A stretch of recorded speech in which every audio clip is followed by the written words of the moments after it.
They hacked a government app. They breached a dam and then a military. First update are from France TChap. France bans Signal and WhatsApp for government use. They built their own secure messaging app called TChap only for government officials.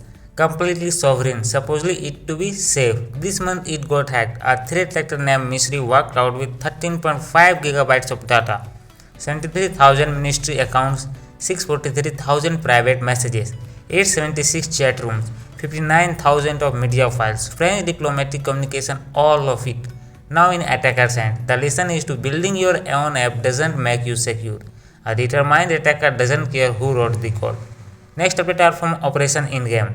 Now the biggest win of 2026 for law enforcement, Microsoft, Europol and global agencies jointly took down the entire infrastructure behind Amade botnet and the SteelSeries InfoStealer.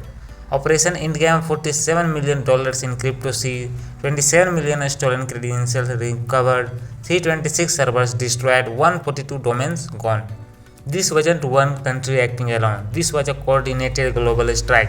The message to cybercriminals simple is there is no safe infrastructure anymore. Third update are from Japan USB. This one is alarming. Japan's Ground Self-Defense Force JGSDF had its classified military network compromised through fake USB drivers links to China. Counterfeit drives manufactured in China, sturdily cheap, distributed to soldiers during earthquake relief operation. Security scans were supposed to happen when they failed. Over 50 computers infected, nearly half handling classified troop movement data are disclosed. The malware ran silently for almost a year, only discovered when a soldier noticed his PC running slow, and after discovery, JGSDF chose not to disclose it. Military level cover up, a cheap USB and human trust, that's all it took. Next update are from water utilities. Iran, Russia and China are treating water infrastructure as a strategic weapon. Russia caused a water tank to overflow in Texas, breached a dam in Norway, water flowed uncontrolled for 4 hours, hit 5 water treatment plants in Poland. Iran is actively exploiting internet-facing PLCs across water, energy and government facilities, are confirmed in a joint advisory from CIC, FBI, NSA and EPA.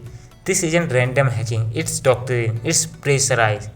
It's preparation for something much bigger, and water system remain one of the softest target in critical infrastructure today. Next update from Dirty Clone Linux. Linux users, patch right now. And the CVE 2026-43503 CVE score is 8.8. Dirty Clone, a working public exploit, is already out from JFrog Security Research. A local user can go from zero to root using nothing but a clone network packet. Attackers load a privileged binary into memory, wires into a packet, send it through IPC tunnel they control. Description a step overrides the login checks.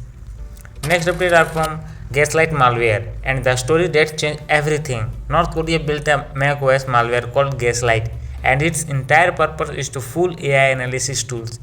It embeds fake system failure messages inside itself. So when an AI trigger agent tries to analyze it, the agent gets confused and stops. It doesn't attack the sandbox, it attacks the analyst AI perception, REST-based Telegram bot for command and control, attributed to North Korea with high confidence. For the first time ever, a nation state was weaponized AI against AI defenses. Think about what that means going forward.